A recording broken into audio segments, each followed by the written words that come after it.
दुपारचे 3 वाजून गेले होते. मॅडम जेवून घ्या, 3 वाजून गेले. ताट वाढायला घेऊ का?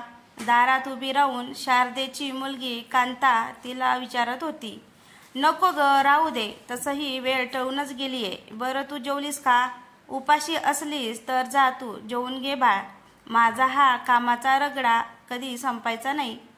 तू माझ्यासाठी थांबत जाऊ नकोस. ती हातातला कागद बाजूला ठेवत म्हणाली. हो माहिती आहे ते मला, आणि मी जेवले मगाशीच. हे नेहमीच झालंय तुमचं. वेळ टळून गेली म्हणता आणि उपाशी राहता. आज मी तुमचं काही ऐकून घ्यायची नाही. आणतेच ताट वाढून. असं म्हणत कांता दुडूदुडू पायऱ्या उतरली सुद्धा. ही पोर काही ऐकायची नाही. स्वतःशीच पुटपुटत ती खुर्चीतून उठली आणि तिने खिडकीचा पडदा सरकवला. समोरचा अथांग सागर पाहून आज नेहमीप्रमाणे प्रसन्न वाटण्याऐवजी तिला भरून आलं. किती वादळ पोटात ठेवतो हा, तरीही लाटांच्या सानिध्यात सुखाची गाज देतो. सहज मनात विचार डोकावून गेला. भूतकाळातलं वादळ पुन्हा तिच्या आयुष्यात घोंगावत होतं. ती त्याच विचारात गुंतली होती. मॅडम घ्या, जेवून घ्या. कांताच्या आवाजाने तिची विचाराची तंद्री भंगली. कांताचा मान ठेवण्यासाठी तिने ताट हातात घेतलं. पहिला घास तोंडातून पोटात पोचला असेल नसेल तोच कांता दारातून येताना दिसली. तिच्या हातात बॉक्स होता आणि त्यावर असलेल्या मोगऱ्याच्या सुगंधाने पूर्ण खोली क्षणात भरली होती. पण तिच्या हातातल्या टपोऱ्या गुलाबाने तिचं लक्ष वेधून घेतलं होतं. मॅडम आत्ताचे पार्सल आलंय, टेबलावर ठेवते, नंतर पाहून घ्या, असं म्हणून ती खाली गेली. तिने कसेबसे 2 घास पोटात ढकलले. पटकन ताट खाली ठेवून आली आणि पार्सल फोडलं. त्यात एक साडीचा बॉक्स होता. तिने बॉक्स उघडला. त्यात मौशार मोरपिशी रंगाची पैठणी होती आणि त्यावर होतं एक पत्र. तिने बॉक्स मांडीवर ठेवून पत्र उघडलं. प्रिय वसू, आवडली ना? मला माहितीये तुला आजही किरमिजी रंग आवडतो. पण ही माझी आवड 25 वर्षापूर्वी ह्याच रंगाने मला भूल पाडली होती. असो, जास्त काही इथे लिहित नाही. तुला फक्त एवढंच कळवायला हे पत्र लिहिलंय की माझ्याकडे फार थोडा वेळ राहिलाय. तू आल्याशिवाय माझा प्राण काही जायचा नाही. म्हणून तुला एवढी विनंती करतो, एकदा येऊन जा. आणि हो, एक शेवटचं, ती साडी नेसून आणि तो गजरा माळून आलीस तर आवडेल मला. कांताबाई आमच्यावर सुस्ती सुमने अशा आशयाचं ते पत्र वाचून तिला अगदी कसंनुसं झालं. जावं तरी संकट न जावं तरी संकट. ती पुन्हा विचाराच्या फेऱ्यात अटकली. शेवटी जाणाऱ्या जीवाची तळतळाट नको म्हणून मनाचा हिया करून उठली. छान पैठणी नेसून केसभर गजरा माळून तयार झाली आणि खाली आली. खोलीतून येताना ते टपोरं गुलाब फुलदाणी ठेवून यायला नाही विसरली. खाली येताच तिने कांताला हाक मारली. तशी कांता धावत पळत ओढणीला आले सगळं नीट लक्षात. कांता सगळं ऐकत होती. शेवटी येते ग म्हणत घराचा उंबरवटा ओलांडला. बाहेर गाडी तयार होती. ती आत बसली आणि दार ओढलं. कुठे जायचं मॅडम? ड्रायव्हरने विचारलं. केळशीला, तिने सांगितलं आणि ड्रायव्हरला जुन्या कागदावर लिहिलेला पत्ता दिला. तो जुना कागद पाहून ड्रायव्हर म्हणाला, जुना पत्ता दिसतोय, लांबचा पल्ला आहे मॅडम, जाऊन येऊन 8-10 तास लागतील. आता सांज सरते, त्यात पाऊस धो कोसळतोय, अजून वेळ जाईल. सकाळी गेलो तर नाही का चालणार? नाही काका, जाणं गरजेचं आहे, जावंच लागेल. हळूहळू गेलो तरी चालेल, पण आता जायला हवं. म्हणाली, बरोबर जाऊ मग सावकाशीने, असं म्हणत ड्रायव्हरने गाडी सुरू केली. गाडी गेट बाहेर आली. गाडी गेटाच्या बाहेर आली आणि केळशीच्या दिशेने धावू लागली. तिच्या मनातले विचार गाडीच्या दुप्पट वेगाने धावत होते. गाडीत बसून ती शरीराने त्याच्या जवळ जात होती, पण तिचं मन कधीच 25 वर्षापूर्वी घडलेल्या त्या घटनेपाशी जाऊन पोहोचलं होतं. खिडकीच्या काचेवर ताडताडा आपटणाऱ्या तोंडाकडे पाहती होती. 25 वर्ष मागे पूर्वसंध्येची आहेत, भिजतील ते. आले ना सगळं नीट लक्षात? कांता हू करत सगळं ऐकत होती. शेवटी येते ग म्हणत वसूनं घराचा उंबरवठा ओलांडला. बाहेर गाडी तयारच होती. ती आत बसली आणि दार ओढलं. कुठे जायचं मॅडम? ड्रायव्हरनं विचारलं. केळशीला, तिने सांगितलं आणि ड्रायव्हरला जुन्या कागदावर लिहिलेला पत्ता दिला. तो जुनाट कागद पाहून ड्रायव्हर म्हणाला, जुना पत्ता दिसतोय, लांबचा पल्ला आहे मॅडम, जाऊन येऊन 8-10 तास लागतील. आता सांज सरतय, त्यात पाऊस धो कोसळतोय, अजून वेळ जाईल. सकाळी गेलो तर नाही का चालणार? नाही काका, जाणं गरजेचं आहे. जावंच लागेल.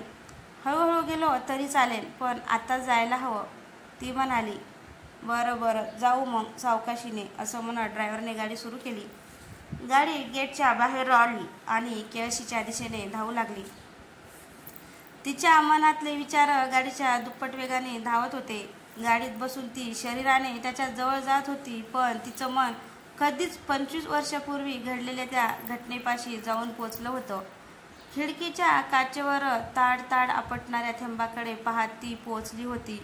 25 वर्ष मागे पूर्वाश्रमीची वसुधा मुजुमदार आज देशमुखांची सून म्हणून त्या संध्याकाळी केळशीच्या देशमुख वाड्यात गृहप्रवेश करत होती. सारा गाव नव्या सूनबाईंना पाहायला ओशीवर जमला होता. ऐन जानेवारीच्या गुलाबी थंडीत आभाळ भरून आलं होतं आणि बरोबर तिनं मापट लवंडून आत पाऊल टाकला तोच पाऊस शिवारायला सुरुवात झाली आणि गर्दीतून कोणीतरी म्हणालं, चांगल्या पायगुणाची आहे सूनबाई, घरात भरभरून सुख येईल. ते ऐकून तिला समाधान वाटलं. नवीन स्वप्न उराशी बाळगून तिने या घरात प्रवेश केला होता. श्रीधर तिचा नवरा मुंबईला होता. चांगली नोकरी होती. गावाकडे घर, शेती, घरची माणसं सगळी मायाळू, सगळं अगदी मनासारखं होतं. म्हणून वसुधेच्या बाबांनी लग्न ठरवलं आणि 1-2 महिन्यात झालं सुद्धा. वसुधा सुद्धा सुंदर होती दिसायला, चांगल्या संस्कारात वाढलेली, BA करून ग्रॅज्युएट झालेली. तिचं माहेर दापोलीत, घरचं दूध दुभतं झाडमाळ, थोडक्यात हिरवाईच्या कुशीत वाढलेली. लग्नाचे सगळे विधी आटोपले. आठवडा सरला आणि 7व्या दिवशी श्रीधर जायला निघाला. आता तो एकटाच जाणार होता आणि एकदा नीट जम बसला की तो वसुधाला घेऊन जाणार होता. आदल्या रात्री तिची समजूत घातली होती त्याने. तिनंही मनसोक्त त्याच्या कुशीत रडून घेतलं होतं. श्रीधर सकाळीच मुंबईला गेला आणि त्या भरभक्कम वाड्यात राहिलेली वसुधा, तिचे सासू सासरे, धाकटी नणद रेश्मा आणि श्रीधरचा धाकटा भाऊ वसंत वसुधाच्या नात्याने धाकटा दीर होता, पण वयाने 4-5 वर्षांनी मोठा होता. शेतीधंद्यात रमलेला पिळदार शरीर, यष्टी, कमावलेल्या स्वभावाने अगदी मन मिळावू, सतत हसवणारा असा हा भरदार रांगडा गडी सहज कोणाच्याही मनात भरावा असाच होता. श्रीधर गेल्यापासून वसूने स्वतःला सासू सासऱ्यांच्या शेवट वाहून घेतलं.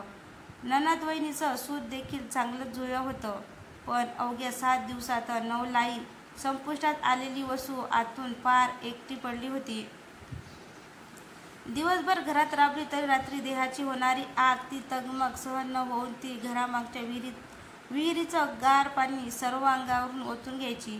तो आवाज साऱ्यांनीच ऐकला होता. तिचं हे एकटेपण सगळ्यांना समजत होतं, म्हणून सगळे सांभाळून घेत होते. जेवताना वसंत हसवायचा प्रयत्न करायचा, पण ती नुसती वरवर हसायची. पण तिची म्हणावी तशी कळी फुलत नव्हती. महिने सरत होते. मध्यंतरी ती माहेरी जाऊन आली. हा म्हणता 6 महिने सरले. जून उजाडला. वरून राजाच्या दमदार आगमनानं लावणीच्या कामाला जोर आला होता. त्या दिवशी देखील असाच पाऊस सकाळपासून धो कोसळत होता. वसंत चहा न्याहारी आटपून लवकरच शेतावर गेला. सासूबाईच्या बहिणीच्या नातवांचं बारसं होतं. त्या सकाळीच रेश्माला घेऊन शेजारच्या गावात गेल्या होत्या. रात्री येणार नाही असं सांगून गेलेल्या. सासरे गेला महिनाभर काही कामानिमित्त त्यांच्या मित्रांकडे गेले होते. सकाळपासून वसू घरी एकटीच होती. दुपारचा स्वयंपाक झाला होता. आत्ताच शेजारच्या काकी येऊन गेल्या होत्या. त्यांनी भरली वांगी दिली होती. वसंताला भारी आवडायची. भरल्या वांग्याचं वाडगा स्वयंपाक घरात ठेवून वसू बाहेर येणार तोच मांगल्या दारातून वसंताची हाक आली. वसू, जेवायला वाढ ग लवकर, पटकन. परत शेतात जायचं. वसंता तिच्यापेक्षा मोठा म्हणून तो तिला नावानेच हाक मारित असे. होय भाऊजी, जेवण तयार आहे. हात पाय धुवून या, मी लगेच ताट वाढते. तिने प्रतिसाद दिला आणि ताट वाढायला घेतलं. तो पाटावर येऊन बसला. तिने ताट त्याच्या पुढे ठेवलं आणि बाजूला उभी राहिली.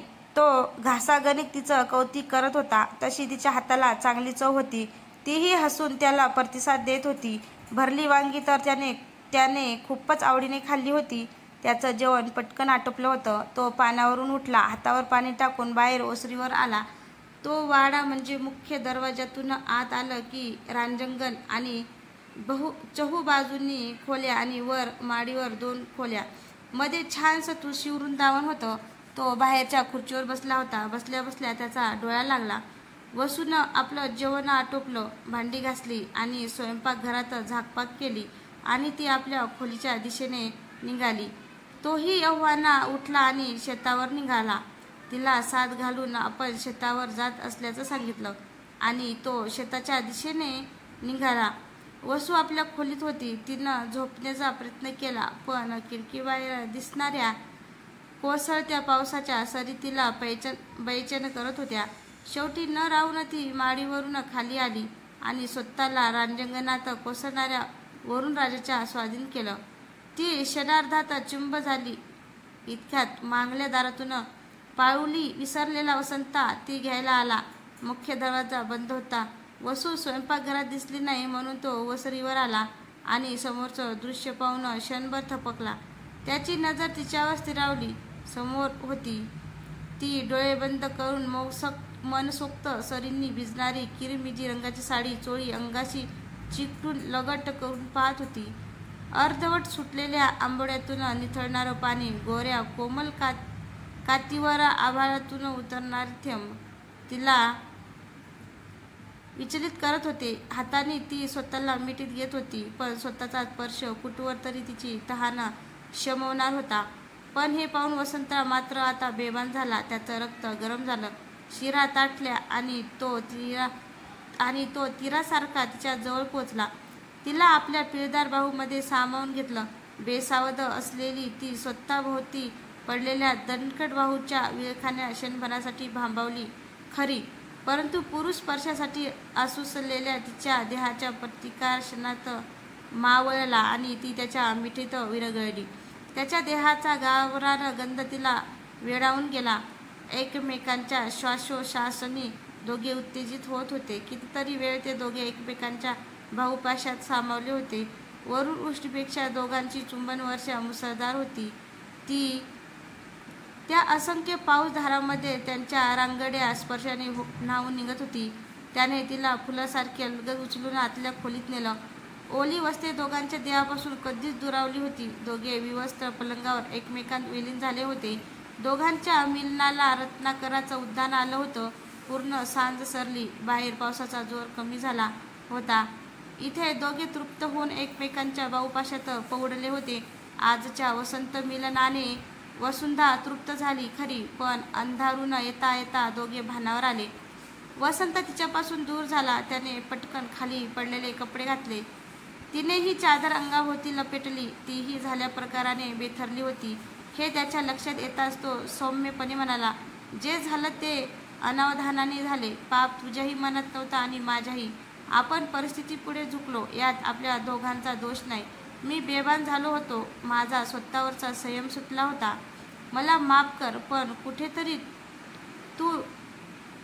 कुठेतरी तुझी इतक्या दिवसाची तगमग पाहावेना म्हणून माझ्या हातून हे घडलं. चूक झाली खरी. पुन्हा एकदा तुझी माफी मागते. झालं गेलं विसरून जा. जे झालं ते आपल्यातच राहील, हा माझा शब्द आहे. असा म्हणून तो शेवटचा तिच्या जवळ गेला आणि तिच्या माथ्यावर ओठ टेकवले आणि मऊशार केसावरून हात फिरवून तिथून निघून गेला. तीही तशीच पलंगावर पडून राहिली. दुसऱ्या दिवशी सासूबाई आणि रेश्मा परतल्या. वसूची खुललेली कळी पाहून त्यांना देखील आनंद झाला, पण त्या मागचं कारण मात्र त्यांना माहीत नव्हतं. त्यात दुपारी श्रीधरचं पत्र आलं. त्यात येतोय असं लिहिलं होतं. त्याचमुळे ती खुश असावी असा सगळ्यांचा समज झाला. ठरल्या दिवशी श्रीधर आला. मुंबईत आता त्याने चांगलं बस्तान बसवलं होतं. या खेपेला तो वसूला न्यायला आला होता. महिनाभर राहून वसुधा आणि श्रीधर मुंबईला रवाना झाले. दोघे तिथे पोहोचता न पोहोचता तोच महिना 1.5 महिन्यात वसूला दिवस गेल्याचे गोड बातमी आली. सगळ्यांना खूप आनंद झाला. श्रीधरनं वसूची नीट काळजी घेतली आणि 9 महिन्याची वसूच्या कुशीत तिची परिराणी विभा अवतरली. वसूनं सुटकेचा निश्वास सोडला आणि त्यानंतर काही न काही कारण काढून ती गावाकडे जायचं टाळत राहिली. मध्यंतरी वसंताचं लग्न झालं. श्रीधर विभाला घेऊन जाऊन आला, पण वसूनं त्याही वेळी जायचं टाळलं आणि आज थेट 25 वर्षांनी ती तिथे जात होती. मॅडम, केळशी आलं, इथून पुढे कसं जायचं? ड्रायव्हरच्या प्रश्नाने ती तंद्रीतून बाहेर आली. देवळाच्या इथे गाडी थांबवा, मी आलेच जाऊन, असं सांगून ती गाडीतून उतरली. पाऊस खूप पडत होता, त्यामुळे कदाचित दिवे गेले असावेत. तिने वाड्यात प्रवेश केला आणि तिला परत सहारा आठवलं. आता मात्र वाडा भक्का दिसत होता. पूर्वीसारखी आता त्याची माणसाची सवय मोडली होती. म्हणून असेल कदाचित. तिने विचारलं, कुणी आहे का? तिच्या आवाजाने एक बाई बाहेर आल्या. साधारण तिच्याच वयाच्या, 1 ते 2 वर्षाचा फरक असेल फार फार. ती वसंताची बायको असावी असा तिने अंदाज बांधला. वसंता आहे का? तिने त्या बाईला विचारलं. हो आहेत ना, आत झोपलेत. या मी दाखवते तुम्हाला त्यांची खोली. माझ्या मागून सावकाशा धडपडाल, हे दिवे पण आता जायला हवे होते, असं म्हणत ती पुढे गेली. मी इथेच तर धडपडले होते. वसू पुटपुटली. काही म्हणालात का? तिने विचारलं. नाही, मी काही नाही म्हटलं. वसूने वेळ मारून नेली. तिने वसूला त्याच्या खोलीत नेले. अहो बघा, तुम्हाला भेटायला कुणीतरी बाई आल्या आहेत. दुमडून कपाळावरचा हात बाजूला सारत तो शिर स्वरात उद्गारला. वसू, आलीस का ग? वसू हुंकार देत आत आली. तिचं पाऊल पडताच गेलेले दिवे आले आणि खोली प्रकाशाने उजळून निघाली आणि त्याच्या सुरकुतल्या चेहऱ्यावर हास्याची लकेर उमटली. ही माझी बायको सुनंदा आणि ही वसुधा, आपल्या मोठ्या वहिनी श्रीधरदादांची बायको. त्याने धावती ओळख करून दिली.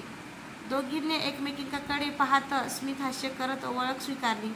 सुनंदे, तू बाहेर जा, मला यांच्याशी महत्त्वाचं बोलायचं आहे. सुनंदाने पुढचं काही विचारण्याआधीच तिला तिथून बाहेर पाठवलं. ती निमूट खोलीतून बाहेर गेली. वसूनं दरवाजा लावून घेतला. खाली खुशाली विचारून झाल्यावर वसंतांना मूळ मुद्द्याला हात घातला. कित्येक वर्षापासून मनात साठवून ठेवलेलं सत्य वसंतांना वसू पुढे ठेवला आणि शांत झाला. आज त्याला सुखाची झोप लागणार होती. तिची झोप मात्र उडाली होती, कायमचीच. 1-2 तासाचा संवाद संपल्यानंतर ती त्याचा निरोप घेऊन परत निघाली. खोली बाहेर आली तेव्हा दाराच्या कडेला ओल्या डोळ्यांनी तिला पाहत सुनंदा उभी होती. गाडीत बसली. गाडी परतीच्या वाटेला लागली. ती डोळे मिटून बसली होती. 10च्या दरम्यान निघालेली ती घरी पोहोचली तेव्हा 1 वाजला होता. चावी देऊन ड्रायव्हर निघून गेला. तिने स्वतःकडे असलेल्या चावीने दरवाजा उघडला आणि आत आली. दरवाजा लावला आणि आपल्या खोलीकडे वळणार इतक्यात तिला कांताची आठवण झाली. ती आतल्या खोलीत डोकावली. कांता आणि शेजारची सुम्मी गाढ झोपल्या होत्या. क्षणभर तिला हेवा वाटला त्या पोरींचा. कसल्याच चिंतेविना गाढ झोप लागली होती त्यांना. विचारांच्या गुंगीतच ती वर आली. तशीच खुर्चीत बसून राहिली. रात्रभर त्या विचारांच्या गराड्यात कधीतरी पहाटे तिला झोप लागली. कांता झाडलोट करायला आली तेव्हा तिला उठवलं. ती पूर्ण अवघडली होती. केसातला गजरा विस्कटला होता. साडी चुरंगळली होती. ती उठली आणि आवरलं. हे सगळं झाल्यानंतर आठवड्याभरानं भर दुपारी तिला पत्र मिळालं वसंता गेल्याचं, आणि त्यासोबत कागदपत्र होती शेतीची. जमीन जुमल्याची. वसंतानं सगळं विभाच्या नावावर केलं होतं. फक्त राहतं घर सोडून ते त्यानं सुनंदेसाठी ठेवलं होतं. खरं तर या सगळ्याची वसुधाला गरजच नव्हती, कारण ते गाव सोडल्यानंतर तिचं आयुष्य 25 वर्षात खूप बदललं होतं. मुंबईत आल्यावर तिने श्रीधरला पुरेपूर साथ दिली होती. तो नोकरीत वरचा मुद्दा मिळवेपर्यंत छोट्या 2 खोल्याच्या घरात राहिला. मुलीला योग्य संस्कार दिले, तिला वाढवलं, तिच्या शिक्षणाकडे पुरेपूर लक्ष दिलं. त्याचबरोबरीने तिनं स्वतः पोस्ट ग्रॅज्युएट झाली. काही दिवस नोकरी देखील गेली, पण त्याचवेळी श्रीधरला प्रमोशन मिळालं म्हणून तिला नोकरी सोडावी लागली. त्यानंतर ते फ्लॅटवर राहायला आले.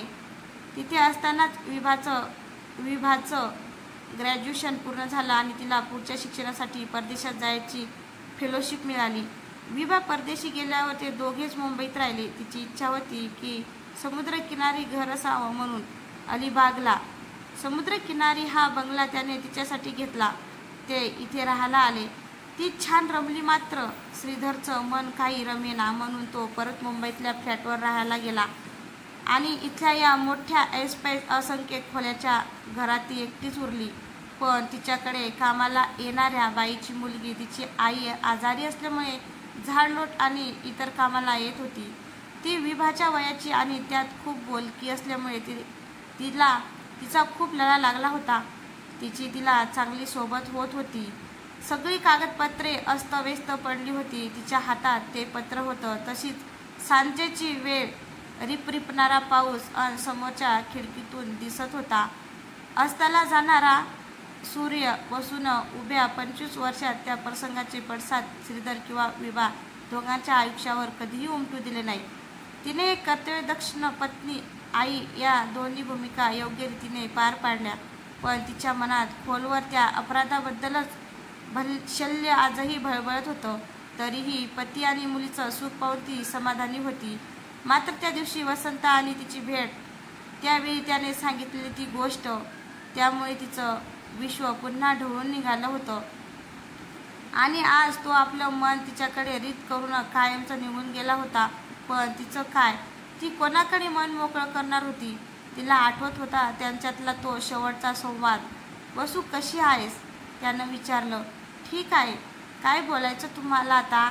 25 वर्षानंतर ती निर्विकारपणे म्हणाली. हो, सांगतो. आधी मला सांग, कशी आहे आपली लेक विभा? या प्रश्नाने जणू तिच्या पायाखालची जमीन सरकायची बाकी राहिली होती. हे काय बोलताय तुम्ही? विभा माझी आणि श्रीधरची. बोलताना तिचे शब्द जड झाले. ती जीवांच्या आकाताने प्रयत्न करत होती की वसंताचं म्हणणं खोटं ठरावं. पण वसंता पुराव्यासहित तिचे प्रश्न हाणून पाडित होता.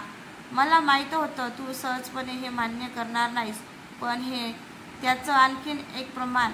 बघ, माझ्या दंडावरची ही खून विभाच्या दंडावर जशा तशी उमटली आहे. लहानपणी माझ्या लग्नाला आली होती तेव्हा खेळता खेळता मला ती दिसली होती. तू आई आहेस तिची. तुला तर जन्म झाल्या दिसली असेल ना? असं म्हणत त्याने दंड दाखवला. त्याचं खरं होतं. तीच खून विभाच्या दंडावर होती. पण गरजेचं नाही की जन्मखून फक्त वडिलांचीच असावी. एका खुनीने सिद्ध नाही होत की ती पुन्हा कळवळून बोलली. ठीक आहे, जरा बुद्धीला ताण देऊन विचार करून सांग. विभा अपुऱ्या दिवसाची जन्मली होती का? नाही, ती पूर्ण 9 महिन्यांनी जन्मली होती. मग तुला आठवत असेल तर दादा इथे महिनाभर राहिला होता. त्यानंतर तुम्ही मुंबईला गेलात. पण तो येण्याच्या आठवडाभर आधी तुझी पाळी चुकली होती. पण तू हे कोणाला बोलली नाहीस आणि मुंबईला गेल्यावर दिवस गेल्याचं कळवलंस आणि बरोबर 8 महिन्यांनी विभा जन्मली. तू जर म्हणतेस की ती तुझ्या पुऱ्या दिवसाची आहे तर मग तसं काही नाही होत. असं कधी कधी येते उशिराने पाळी. पण तुम्ही त्यावेळी माझ्या पाळीवर पाळा ठेवून होतात का? शोभतं का तुम्हाला हे? ती रागाने म्हणाली. नाही वसू, गैरसमज करून घेऊ नकोस. तुझी पाळी चुकली आणि 2 दिवसांनी आईला मी शेजारच्या काकींना सांगताना ऐकलं. परवाचे दिवसची होती. वसूची पाळी अजून आली नाही. यायला हवी होती एव्हाना. आणि हे ऐकून मी सुद्धा भ्यालो. मग मी रोज वाट पाहू लागलो. पण शेवटी तुम्ही गेल्यावर मला आईने थेट गोड बातमी आहे म्हणून सांगितलं. मीही माझ्या मनाचं वेगळं समाधान करून घेतलं. पण दादा इथे आला तेव्हा हाच प्रश्न मी त्याला विचारला. तोही म्हणाला ती पूर्ण 9 महिन्याची जन्मली. मग मी नीट आराखडा बांधला. त्यावर वारंवार हे सिद्ध झालं की विभा माझी मुलगी आहे आणि हे सत्य आहे. तू कितीही नाकारलंस तरी त्याने उसासाच टाकला. नाही, हे खोटं आहे. वसू ओरडली. वसू, माझ्या हातून जे झालं तो अक्षम्य गुन्हा होता.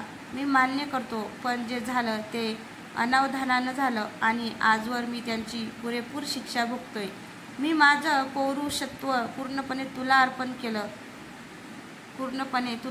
केलं. जरी ती वासना असली तरी त्यात समर्पणाची भावना दृढ होती. म्हणून की काय, मी माझ्या स्वतःच्या पत्नीला कधी समाधानी करू शकलो नाही. तिला पूर्ण समर्पित होऊ शकलो नाही. ज्यामुळेच की काय, माझ्या पापाचं फलित म्हणून तिच्या माझ्यात कोणाही मध्ये दोष नसताना गेली 25 वर्ष आम्हाला संती लाभ झालाच नाही. खरं तर मी हे कोणालाच सांगणार नव्हतो, अगदी तुलाही. पण आता जायची वेळ आली. राहावीनासं झालं म्हणून कसा बसा तुझा नवीन पत्ता मिळून तुला पत्र पाठवलं. तो थोडा थांबला. त्याला दम लागला होता. तिने त्याला बाजूच्या माठातलं पाणी पाजलं आणि म्हणाली, ते काही असलं तरी विभा माझी आणि श्रीधरचीच मुलगी आहे आणि हेच अटळ सत्य आहे. तो तिच्या डोळ्यात पाहत क्षीण हसला आणि म्हणाला, तू म्हणतेस तसंच असेल तर चांगलंच आहे. तुझ्या आणि दादाच्या संसारात ढवळाढवळ किंवा उलथापालथ करायची माझी बिलकुल इच्छा नाही आहे. पण एकच शेवटचा प्रश्न, नीट विचार करून उत्तर दे. हो, विभाच्या जन्मानंतर तुला पुन्हा कधीच दिवस का गेले नाहीत? तू पुन्हा कधीच आई का झाली नाहीस? कानात शिशांचा रस ओतल्यासारखा तो प्रश्न तिच्या कानात घुसला. ती काही बोलणार इतका तो म्हणाला, ह्याचं उत्तर मला नाही दिलं तरी चालेल, पण स्वतःच्या मनाला नक्की दे. एवढंच सांगायचं होतं मला. सुखी राहा. एवढं बोलून तो पाठमोरा झाला आणि तीही खोलीबाहेर आली. तिथे सुनंदा मुसमुसत उभी होती. तिने सारं ऐकलं होतं. तिच्याकडे एकवार पाहिलं आणि ती निघून आली. आज वसंताचा तोच प्रश्न तिच्यासमोर आली वासून उभा होता. ते शब्द खोलीभर घुमत होते आणि त्याचं उत्तर खोल मनाच्या डोहात कुठेतरी दडलेलं होतं, जे न बोलता तिने स्वीकारलं होतं. तो प्रश्न होता, तू पुन्हा कधीच आई का झाली नाहीस? आणि आज तिचं उद्ध्वस्त मन आक्रोदून परत तेच सांगत होतं, होय वसंता, विभा तुमचीच मुलगी आहे. मी मान्य करते, ती तुमचीच मुलगी आहे. त्या ओल्या सांजवेळी हातून अनावधानाने घडलेली चूक आज तिच्या मुलीच्या अस्तित्वावर असंख्य प्रश्न उभे करीत होती आणि त्याची उत्तर आता तिच्या मनाच्या चोरकप्प्यात स्थिरावली होती कायमची. तर मित्रांनो, तुम्हाला ही स्टोरी कशी वाटली? स्टोरी आवडल्यास लाईक, कमेंट, शेअर करायला विसरू नका. तसंच चॅनलवर कोणी नवीन असेल तर चॅनलला सबस्क्राईब करा. धन्यवाद. भेटूया पुढच्या भागात.